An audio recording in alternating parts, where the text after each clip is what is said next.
Good afternoon and thanks for joining us. I'm Judy Simpson. The Vermont State House is often called the most picturesque building in the state. In the 60-year history of Across the Fence, we visited the State House on many occasions for a variety of different programs. But one of the most memorable visits took place 15 years ago. For today's Flashback Friday segment, we join Will Michael and State Curator David Sheets at the State House to learn about pieces of history that went undisturbed for more than 130 years. This whole building is really a Civil War memorial in many respects. We have the huge bust of Abraham Lincoln downstairs, and that bust is the first thing you see as soon as you come through the front door of the building. So it sets the tone for a building that very much is a Civil War era structure and a place that participated in the Civil War. Governor Erastus Fairbanks stood on the rostrum in the House chamber invoking the need for Vermonters to go to war on behalf of the Union. His words were the very ones that sent all of these Vermont soldiers out of the state to defend the Union.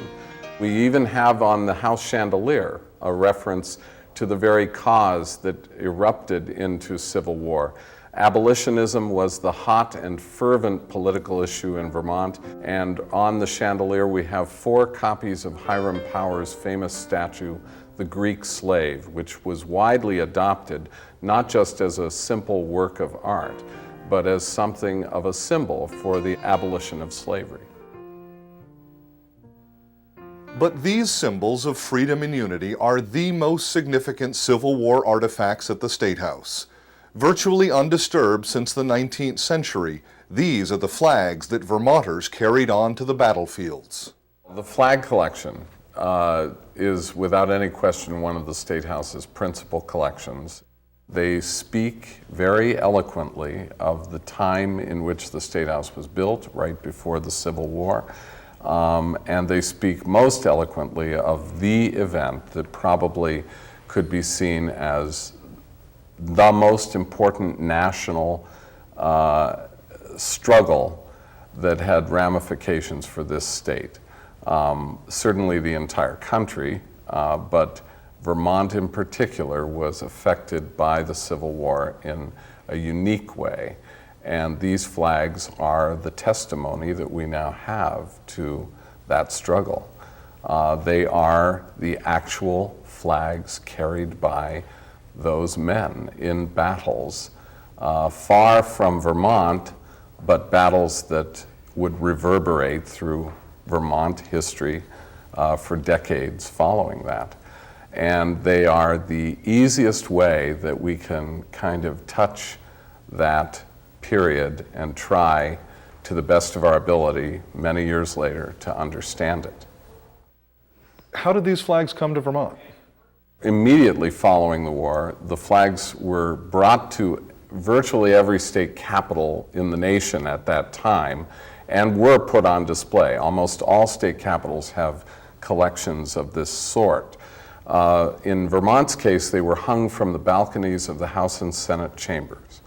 And within a few short years, souvenir hunters had taken a fair number of pieces of those flags, and so they found it advisable to create these cases, which were built in 1871. They then arranged them in a pleasing manner by twirling them about the staffs and putting a couple of them tilted in the foreground. And they've been in these cases since that time, nearly 140 years on display. So in a way, it's not just the flags in and of themselves and their historical significance. This is an historical display. Oh, very much so. And I think that's been there has been a little hesitation over the years to look at these and want to change anything. And yet we know that these flags certainly cannot continue to be on display in this manner, or even in most display manners, if we hope to keep them for as long as possible.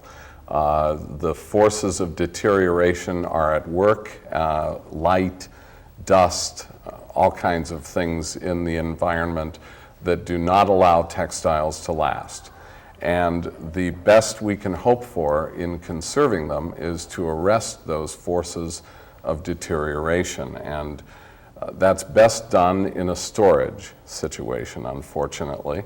But for some of the flags, and many in this case, frankly, are in fairly good condition, we rather expect that as they are conserved, we'll be able to figure out ways of having them continue to be on display to some extent without jeopardizing their long-term life.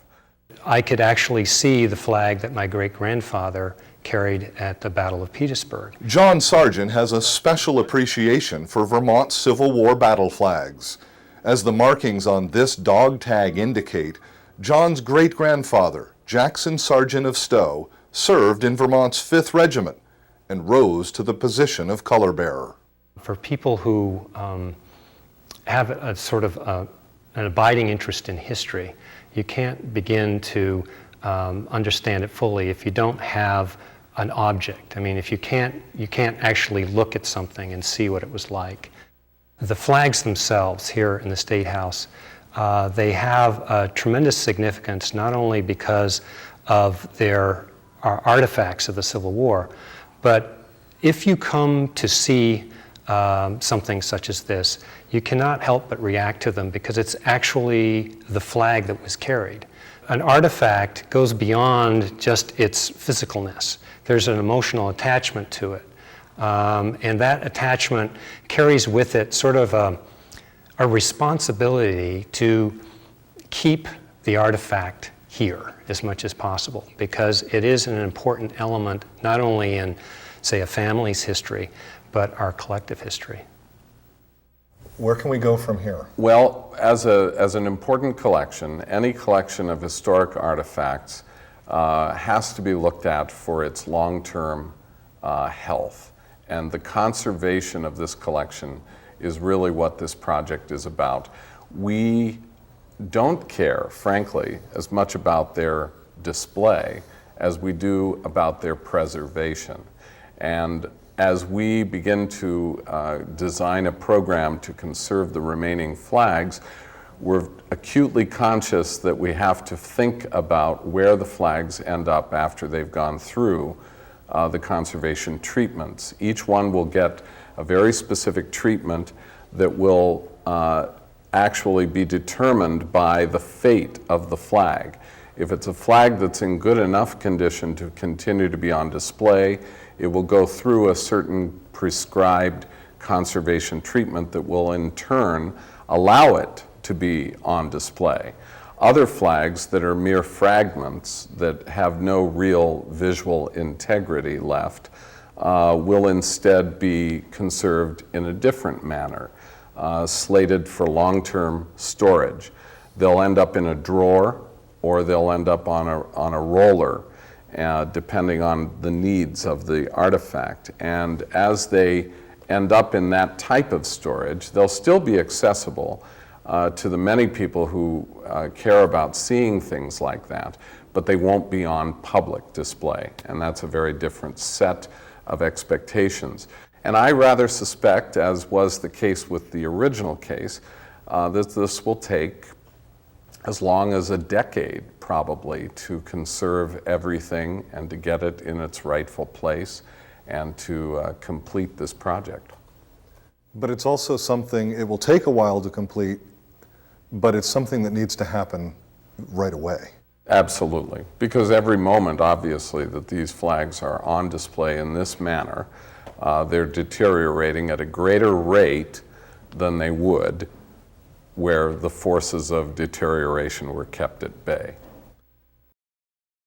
The Civil War battle flag collection is now housed in safe storage at the Vermont History Center in Barre. The center is digitizing the collection and putting the historic flags online for public viewing. Our next flashback segment involves agritourism, farm diversification, and fun.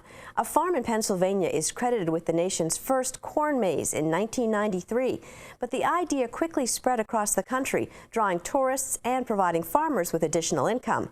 There are now at least 8 corn mazes around Vermont. 10 years ago, Across the Fence visited the Great Vermont Corn Maze in North Danville. Adam Walker has our story. For many people, a Vermont cornfield represents hard work and autumn harvest. Unless you consider all your options, at the Patterson Farm in North Danville, people are choosing to get lost in the Great Vermont Corn Maze. No, there isn't a dead end. It's not a dead end, Marcelo. Mike and Dana Boudreau design and operate the Great Vermont Corn Maze, an outdoor adventure inspired by agriculture, cultivated through business savvy, and sustained by community involvement. So most folks come up and really appreciate the quietness and everything that this area has to offer, and then they come back again. So far we've lost people from Paraguay, France, Germany, England, throughout the United States. That's the biggest thing I'm trying to explain to people, to plan on it. You know, it's not a museum, it's not something you walk through in 10 minutes. If you plan on 2 hours, you have a good time. If you think you're going to get through in 20 minutes, you'll be frustrated and hate me a lot. If you go back, you're going to get the same place. You can't be on a time schedule. It's a mini hike, but instead of hiking a mountain, you get the reward of ringing the bell at the end, which, again, a lot of people don't see the idea of ringing a bell to be a big deal, but the bell of success, we've broken 4 bells. We're on the 5th design on the bell we currently have, and I've seen the 6x6 post it's on at a 45-degree angle before, and it's 4 feet deep in the ground. Because when people find that bell after 2 hours, I assure you, they ring it with 2 hands with quite a lot of gusto. Yeah. Earning their success through 6 years of hard work, Boudreau concedes that none of it would be possible without strong family and community relationships.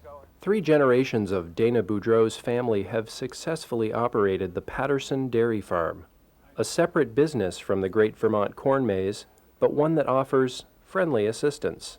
Currently, I'd say the farm's helping us more than we're helping them, but it was a way to get the family back on the farm, give our kids a great way to grow up, and where things end up, 10 years from now, we'll see. Mike and Dana are taking that luck and turning it into a sustainable business, one that relies on the friends next door and down the road. My wife and I, we do all the design work, we handpick the whole maze, we rototill and rake it all, and once it's up and operating, then that's when we rely on the other folks to come and give us a hand. The family and the neighbors have been absolutely indispensable. Our main goal was to work with the community, and because we had a very unique thing, we didn't want to sell syrup like 10 of our neighbors or we wanted to do something that we could work with all of them. And we have great places to stay, bed and breakfasts, hotels, and great products around, but there's nothing like this. So we're doing something unique, and we can send all of our people to go visit the neighbors, and it's worked out pretty good. Before visiting the neighbors, many people first visit the Boudreau's website, a central hub that mirrors the verbal recommendations that are made to visitors every day. Most folks that come here are coming here specifically for the corn maze. They've traveled from whatever distance to come here. A few of them are in the area for foliage and they stop in, but most of them are coming specifically to see the maze. And along the way, we don't sell food. We don't sell syrup. So we can tell them on the website, we can tell them when they get here where to go. So it's working together. This community-minded business strategy has allowed the Boudreaux to enhance the visitor experience, providing new family-friendly and educational activities in a working landscape.